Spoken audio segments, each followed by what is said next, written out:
नमस्कार sir. Hello. नमस्कार। Hello. कैसे हैं आप? मैं ठीक हूँ uh, as usual. Thank you so very much. सबसे पहले as the common norm of our channel हम धन्यवाद करते हैं अपने इनवाइटी का कि इन्होंने समय निकाला हमारे लिए।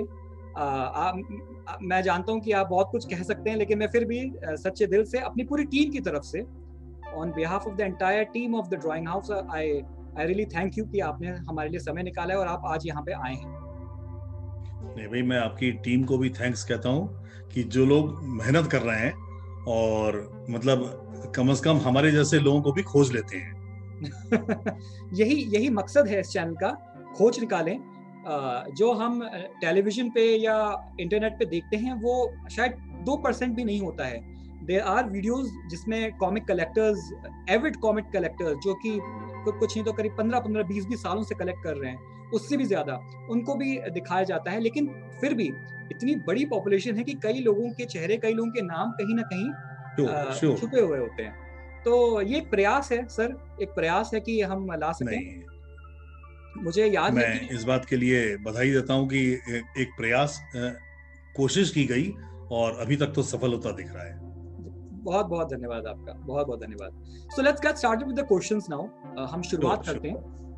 और हालांकि मैं एक छोटा सा इंट्रोडक्शन आपके बारे में दे चुका हूं अपने व्यूअर्स को, लेकिन फिर भी हम आप ही से शुरू करते हैं, जो कि हम यूजुअली हर इनवाइटी से के साथ में ये ट्रेडिशन बन गया है कि वो खुद ही अपने बारे में एक ब्रीफ इंट्रोडक्शन देता है। So please sir, would you be kind enough to tell the viewers where exactly are you from? आप रहने वाले कहाँ के हैं?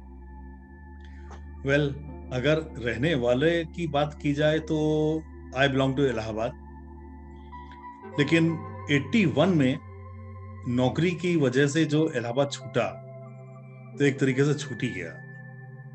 तो अब हल्द्वानी में हूँ 99 से। हम ये मान सकते हैं कि हल्द्वानी में काफी लंबा समय हो गया है और अब शायद यहीं पे कुछ पैर टिक गए हैं। आगे का कह नहीं सकते कि कहाँ कहाँ जाने का मौका मिलेगा। यूं तो यह कि बर्थ हुई थी कलकत्ता में, यानी कि जहाँ गंगा गिरती है समुद्र में, और वहां से लेकर ऊपर ही ऊपर गंगा के किनारे किनारे, मतलब ऊपर की ही जर्नी होती रही है। अब फिलहाल बीच में हल्द्वानी में अटका हूँ जहाँ गंगा नहीं है, लेकिन बहुत दूर भी नहीं है। जी जी। मैं 90s में जाना चाहूंगा। फर्स्ट इंटरनेट नहीं था, and obviously when internet was not there, so there was no social networking websites. कोई फेसबुक नहीं था, कोई इंस्टाग्राम नहीं था, कोई याहू ग्रुप्स नहीं हुआ करते थे। आई थिंक लेट 90s में या अर्ली 2000s में शुरू हुआ था इंटरनेट ये शब्द का चमकना। मैं इंडिया की बात कर रहा हूँ, भारत में कॉमनली पहुंच पाया। इंडिया की ही बात की जाए जी। और मैं जहां तक मुझे याद आता है, उस समय पे भी आप और आप जैसे कई लोग बुक्स का ना केवल शौक रखते थे, ना केवल हिंदी किताबों का, हिंदी लिटरेचर का शौक रखते थे, बल्कि आप उन लोगों में से हैं। मैं बताना चाहूंगा, सामने रखना चाहूंगा इस बात को, जिनका जो जॉनर है वो कैटेगरीज हैं जो कि तब तो था जो था। टुडे, आज की डेट में, that has become a pop culture phenomena. आप मूवीज में उन कॉन्सेप्ट्स को देख सकते हैं, आप गेम्स में देख सकते हैं, आप मोबाइल्स में देख सकते हैं, आप I mean sky is the limit. मुझे बोलने की जरूरत ही नहीं है कि यूट्यूब भरा पड़ा है इन टॉपिक से। और वो टॉपिक है द एंशिएंट एस्ट्रोनॉट थ्योरीज, जिसके बारे में हमें मुझे बताते हुए बहुत एक्साइटमेंट हो रही है, गूज बम्स आ रहे हैं मुझे कि उस जमाने में आपको पता होता था। सो प्लीज आप गाइड करें हमारे व्यूअर्स को। ये विदाउट इंटरनेट आपको ये सब पहुंचता, ये इंफॉर्मेशन आप तक पहुंचती कैसे थी? आपको पता कैसे चला कि कोई ऐसा ऑथर है, कोई ऐसा कॉन्सेप्ट है? एक बहुत मजे की घटना है, छोटी सी है। मैं जॉब में आ चुका था 81 के थोड़ा सा बाद की बात है, और मैं अपने मेरी पोस्टिंग प्लेस दुद्धि था, which is now in Sonbhadra district. वहां से इलाहाबाद आ रहा था। रास्ते में एक बंदा मिला जो कि मेरी एज का रहा होगा, और उसने मुझसे कई चीजें पूछी। पहले तो यही पूछ लिया कि आर यू बायो स्टूडेंट? मैंने कहा भाई हूँ। तो उसने मुझसे ग्रेगर जॉन मेंडल, जिन्होंने जेनेटिक्स के प्रिंसिपल्स को किए, थोड़ा सा उनके बारे में पूछा। और फिर उसने जो मुझसे पूछना शुरू किया कि अच्छा वो शिप कौन सा था, उसका नाम क्या था, जिससे वो वहां तक गया। आई वॉज टोटली ब्लैंक, यार ये कहाँ से पूछ रहा है, क्या पूछ रहा है। फिर जैसा होता है मैंने रिटेलिएट किया, मैंने ऐसा तो तुम बता दो। उसने बता दिया। उसने कहा कि आप चेक कर लेना, क्योंकि इंटरनेट था नहीं, वरना मैं गूगल बाबा से तुरंत ही पूछ लेता। Of course. तो मैंने फिर उससे पूछा कि यार ये बताओ कि तुम्हें ये नॉलेज है कहाँ से। मैंने कहा मैं जूलॉजी से मैंने एमएससी किया है, मेंडल के बारे में बहुत जानता हूं, लेकिन ये सब नहीं जानता मैं। तो उसने मुझे कहा कि एक राइटर है एरिक वॉन डेनिकेन, उसकी एक बुक है अकॉर्डिंग टू एविडेंस, और मेरे पास है वो, मैंने उसको पढ़ा है। मैं बायो स्टूडेंट नहीं हूं, मैं मैथ्स का स्टूडेंट हूं। तो मुझे वहां पर इंटरेस्ट क्रिएट हुआ कि कोई बंदा क्या इस प्रकार का भी हो सकता है, जो मतलब इतनी छोटी माइन्यूट चीजों को भी जाने और लिखे। And what was your age? तो मेरी एज, हाँ उस टाइम पे मैं 83 की बात है करीब, तो 60 का बॉर्न हूँ। Alright, okay. तो मतलब मैं काफी बड़ा हो गया था, मैं जॉब में आ चुका था। हाँ। तो फिर ऐसे में क्या करते, इलाहाबाद पहुंचा। बुक्स का तो खैर मैं पागलपन मेरे अंदर था ही जी। नेक्स्ट डे इलाहाबाद पहुंच करके नाश्ता वास्ता घर से करके और निकल लिए वहां पर जो बुक स्टॉल था, यूनिवर्सल बुक स्टॉल, और वहां से जाकर के पहला काम जो किया, ये बुक मिल गई। Is it clear? अभी बहुत इसके वर्ड्स आ रहे हैं, नहीं आ रहे हैं? नहीं, शब्द बहुत ब्राइट हो रहा है ज्यादा। कोई बात नहीं, आप ये हाँ okay now it's visible now. हाँ, अकॉर्डिंग टू एविडेंस। जी, मैंने मतलब लिया, और इसकी थिकनेस ये है,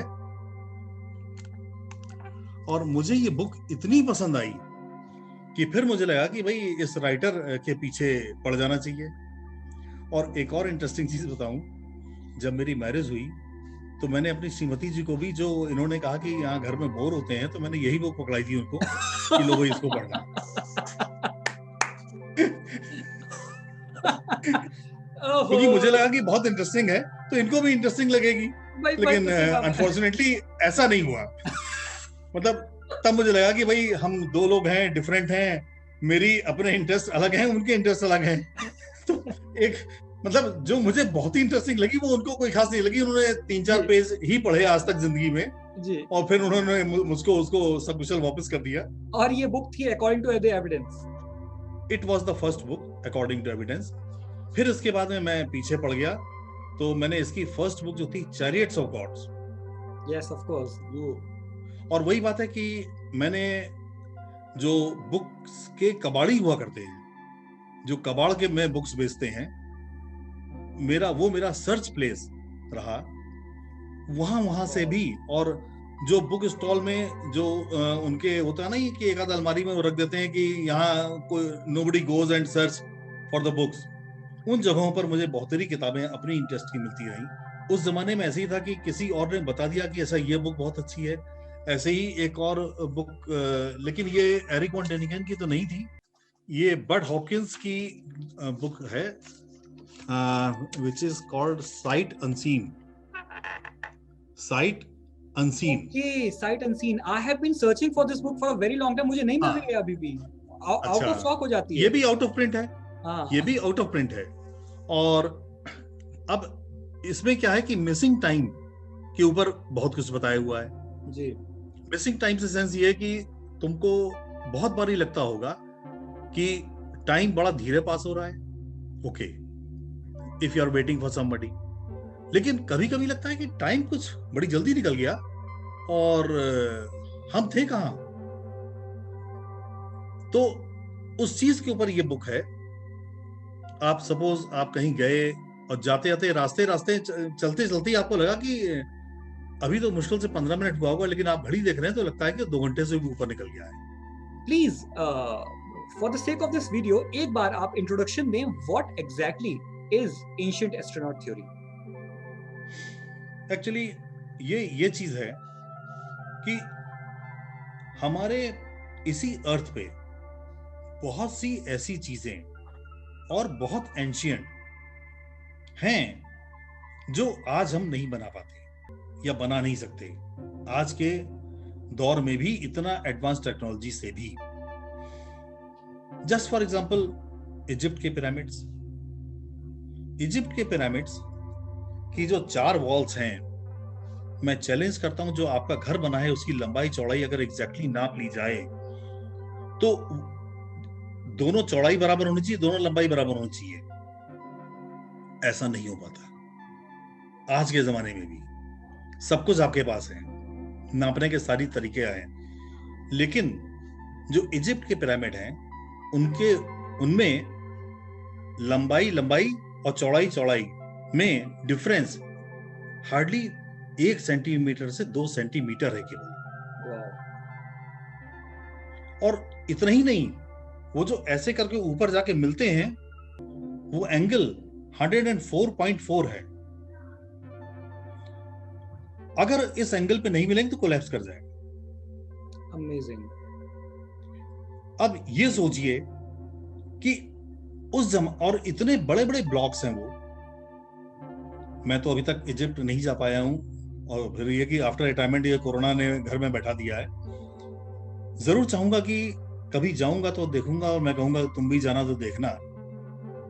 इतने बड़े बड़े ब्लॉक्स हैं जिनको हिला पाना हम लोगों के लिए आज पॉसिबल नहीं है, और इतनी ऊंचाई पर आज भी कोई क्रेन से आप पहुंचा नहीं सकते। उस जमाने में कैसे हो गया?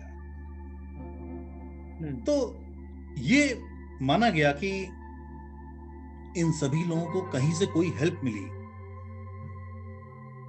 और यहीं से एक थ्योरी बनती, इसे एंशिएंट एस्ट्रोनॉट थ्योरी कहते हैं। अब हमारे जितने भी पौराणिक माइथोलॉजिकल ग्रंथ हैं, देवताओं के बारे में जो बताएंगे वो ये बताएंगे कि देवता आकाश मार्ग से आते थे, उनके आने पर बहुत अधिक दिल को घबराने वाली ध्वनि हुआ करती थी, अग्नि प्रज्वलित हो जाती थी, और उसमें से, उसी आग में से देवता निकलते थे।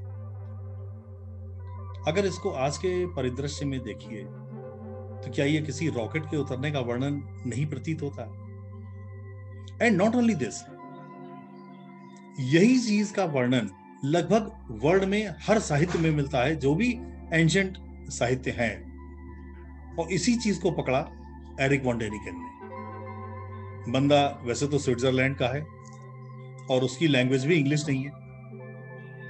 वो इतना अमीर है कि वो पूरा वर्ल्ड घूम सकता है, और उसने हर जगह से एविडेंसेस उठाए। और हाँ, उसकी ये शिद्दत भी है कि वो बुक्स भी लिख पाता है बहुत इंटरेस्टिंगली। उसकी बुक्स बहुत इंटरेस्टिंग होती हैं, और बहुत बार उसकी बुक्स जो इवोल्यूशन हमने पढ़ा है उनके ऊपर दोबारा सोचने को मजबूर करती हैं। जैसे कि अकॉर्डिंग टू एविडेंस में हम लोगों ने जो जूलॉजी पढ़ी उसके हिसाब से करीब 135 करोड़ साल पहले, ह्यूमन बीइंग के आने के 135 करोड़ साल पहले डायनासोर खत्म हो गए थे। लेकिन उस बंदे ने एक ही स्टेटा पे डायनासोर और ह्यूमन बीइंग के फुटप्रिंट न केवल लिए, बल्कि उसने इस बुक में उस फोटोग्राफ को छाप दिया, जिसका एक्सप्लेनेशन हमारी जूलॉजी नहीं दे सकती। और ओवरऑल फिर ये जो एंशिएंट एस्ट्रोनॉट थ्योरी है, ये यही कहीं से प्रूव करती है कि बहुत पहले, बहुत साल पहले, earth was visited by some other beings.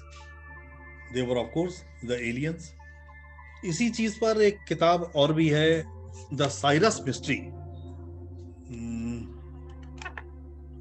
Absolutely yes. हाँ, बिल्कुल बिल्कुल। द साइरस मिस्ट्री, ये रॉबर्ट टेम्पल की बुक है। जी। और ये बुक, माली एक छोटा सा देश है, वहां की जो ट्राइब्स हैं उन लोगों को साइरस, जो हमारे एक स्टार का समूह है जी, उसके बारे में बहुत कुछ वो पता था जो आप लोग 70s के बाद में जान पाए।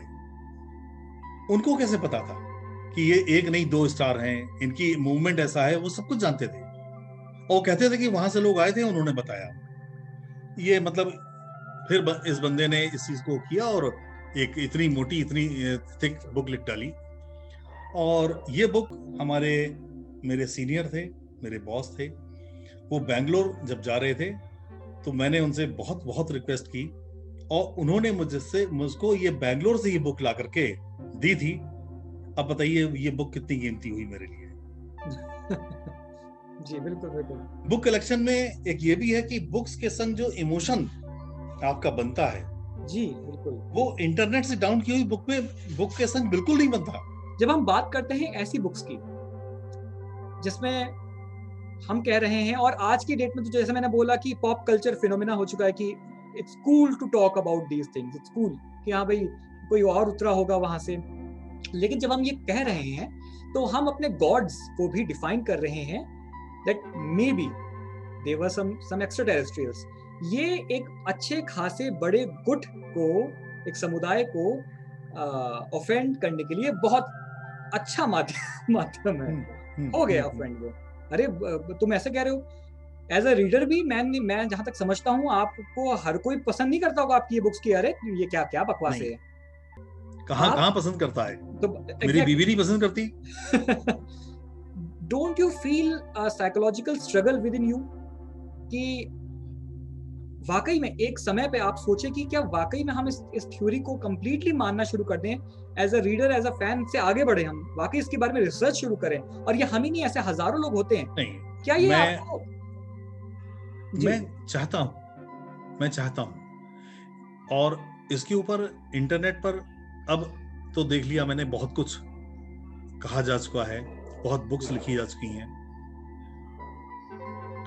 और हमेशा बंदा कुछ वो करना चाहेगा जो उसके पहले किसी और ने ना कहा हो,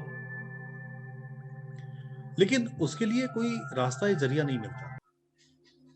हमें बुक्स इंटरनेट पे और राइटर्स की बहुतेरी मिल जाएंगी और हम इस चीज को अगर इंडियन परिप्रेक्ष्य में, जैसा एरिक वॉन डेनिकेन ने पूरा वर्ल्ड भर में घूम घूम के उसने किया, ऑफ कोर्स उसने इंडिया में रह करके बनारस हिंदू यूनिवर्सिटी में 10 साल रहा और संस्कृत सीखी, just to read our ancient literature जी। और उसको वहां से, मुझे somebody told me, I don't know how much correct it is, कि उसको प्रोफेसर डेनिकेन की उसको उपाधि भी दी गई। मैं नहीं जानता ये सही है नहीं है। और उसने इंडिया में भी ये लिखा कि ये चीज मैं इस पर नहीं जाऊंगा कि रामायण सही है या नहीं है, लेकिन जो उसमें वर्णन है श्री राम का पुष्पक विमान से अयोध्या आने का, श्रीलंका टू अयोध्या, वो ज्योग्राफिकली एकदम सही है। फर्स्ट थिंग कि ऊपर से धरती कैसे दिखती है, जो अगर कोई उतनी ऊपर नहीं उड़ रहा है तो कोई नहीं बता सकता। आप अगर ज्योग्राफिकली डिस्क्राइब्ड, यस, आप कभी अगर एरोप्लेन में नहीं बैठे हैं तो आप बता ही नहीं सकते नीचे देखने पे कैसा लगता है। केवल इमेजिन नहीं कर सकते आप। और वो ज्योग्राफिकली यूं भी सही है कि पहले ये आया, उसके बाद ये आया, और लाइक दिस। तो as a reader, as a researcher, आपका इस बारे में क्या कहना है? क्या गॉड की कॉन्सेप्ट को एक्सेप्ट करना बहुत मुश्किल है? नहीं, मैं कहीं पर ये कहूंगा कि गॉड तो सच बताएं डिफाइन करना बहुत मुश्किल चीज है। मतलब ऐसा बंदा जो बंदा भी नहीं कह सकते उसको, तो इसको आप यूं कह सकते हो जैसे कि फ्री एनर्जी, जो कि किसी भी फॉर्म में ट्रांसफॉर्म हो सकती है। अब आप यूं देखिए कि पत्थर जो आपके सामने एक पड़ा हुआ है, उसके अंदर भी तो वो भी तो इलेक्ट्रॉन, न्यूट्रॉन, प्रोटॉन, एटम से बना हुआ है और हर एलिमेंट उसमें भी है वही, और वही एलिमेंट धरती में है, वही एलिमेंट आप में है। और हमारी धरती ऐसे लाखों लाख तारे सितारे ग्रह हैं, लेकिन ब्रह्मांड में जितने भी एलिमेंट हैं उन सबसे जो कुछ भी बना है उन्हीं से तो आप भी बने हैं। कोई रिश्ता तो है जरूर, और ये बहुत मुश्किल है मानना कि इतना बड़ा यूनिवर्स हो गया, केवल एक कण के बराबर जो धरती है, जीवन केवल यहीं पे है। इतना बड़ा वेस्ट, अगर गॉड ने सब क्रिएट किया तो इतना बड़ा वेस्ट करेगा इतनी जरा सी एक धरती पर जीवन देने के लिए? नहीं हो सकता। कहीं और भी बहुत कुछ होगा। हो सकता है कि हम लोग जैसे अलग अलग आयामों की कल्पना की गई है, जिसमें टाइम चौथा आयाम है, इस तरह से 10 आयाम की एक कल्पना की गई है। एक पिक्चर थी मैट्रिक्स, कुछ इसी प्रकार का वो भी था। तो हो सकता है वो किसी और आयाम में से आते हों, चले आते हों, हम उनसे मिल नहीं पाए। ये एक सच्चाई है अब तक की। हालांकि इसको भी कॉन्स्पिरेसी थ्योरी वाले कहते हैं कि नहीं भाई, मिल भी चुके हैं, काम भी कर चुके हैं और वगैरह वगैरह, लेकिन अभी तक कोई पक्का सबूत तो नहीं है जी। मुझे ये पक्का यकीन है कि जैसे हम लोग हैं, ऐसे ना सही किसी और फॉर्म में सही, उनके आंख नाक कान हमारी तरह नहीं होंगे, किसी और तरीके के होंगे, लेकिन होंगे तो है। And why ancient aliens are there. इस सिलसिले को बनाए रखने के लिए मैं आपसे फाइनली ये पूछना चाहूंगा, और चाहूंगा कि आप एक मैसेज जरूर दें हमारे व्यूअर्स को कि बुक रीडिंग क्यों जरूरी है, फर्स्ट, एंड सेकेंडली आपके प्रेजेंटली, हमने ये तो सुन लिया कि आपने क्या पढ़ा है, प्रेजेंटली आपके क्या कौन कौन से बुक सजेशंस हैं ऑडियंस के लिए और मेरे लिए? किताबों से जो अपनापन आपको होगा और उनसे जो आपकी फीलिंग्स जुड़ेंगी, किताबें आपके परिवार का हिस्सा बन जाएंगी, आप उनसे अलग नहीं होना चाहेंगे। छोटी सी बात है कि अगर मेरा वजन इस समय करीब 70 किलो है, तो करीब 35-40 किलो की किताबें मेरे संग हमेशा रहती हैं, हमेशा रही, और मेरा वजन ज्यादा बढ़े ना बढ़े, लेकिन ये वजन बढ़ता रहता है। और जो किताबों को अभी लगता है जिनको कि कुछ नहीं है, वेस्टेज ऑफ टाइम है, वेस्टेज ऑफ मनी है, मैं उनसे कहता हूं कि वो अपने पसंद की कुछ भी लेकर के एक बार पढ़ें और उसको कुछ दिन घर में रखें। उनका फिर मन करेगा किसी चैप्टर के लिए, किसी लाइन को दोबारा पढ़ने के लिए, आप फिर करिए और आप से किताबें जुड़ जाएंगी, आप किताबों से जुड़ जाएंगे। फिर आपको लगेगा कि इनसे अलग कोई जिंदगी अगर है तो कुछ बेमानी सी है, कुछ मजा नहीं आ रहा है जिंदगी में। तो ये किताबें हैं जिनसे आपको मजा आएगा और किताबें भी शायद खुश रहती हैं। इसी नोट के साथ में मैं आज के इस इंटरव्यू को यहीं पे अनफॉर्चुनेटली थोड़ा दुख के साथ में रोकता हूँ। Sir, on behalf of one more time, on behalf of the entire team of the drawing house, thank you so very much for coming on the channel. आप आए, समय निकाला। मैं उम्मीद करता हूं कि व्यूअर्स ने जो सुना होगा उससे कुछ सीखा होगा, और मैं उम्मीद करता हूं कि हम आपको अपने ही चैनल पे किसी नए टॉपिक के साथ में दोबारा देखेंगे, मिलेंगे हम बहुत जल्द। हाँ, बिल्कुल सही है। कहीं का अंत कहीं की शुरुआत होती है। इसी होप के साथ मैं भी तुम्हारी टीम को बहुत बहुत थैंक्स कहता हूँ, और ये होप करता हूँ कि अगर हम यूजफुल हो पाए तो जल्द ही दोबारा फिर मिलेंगे। Thanks a lot. Thank you so much sir.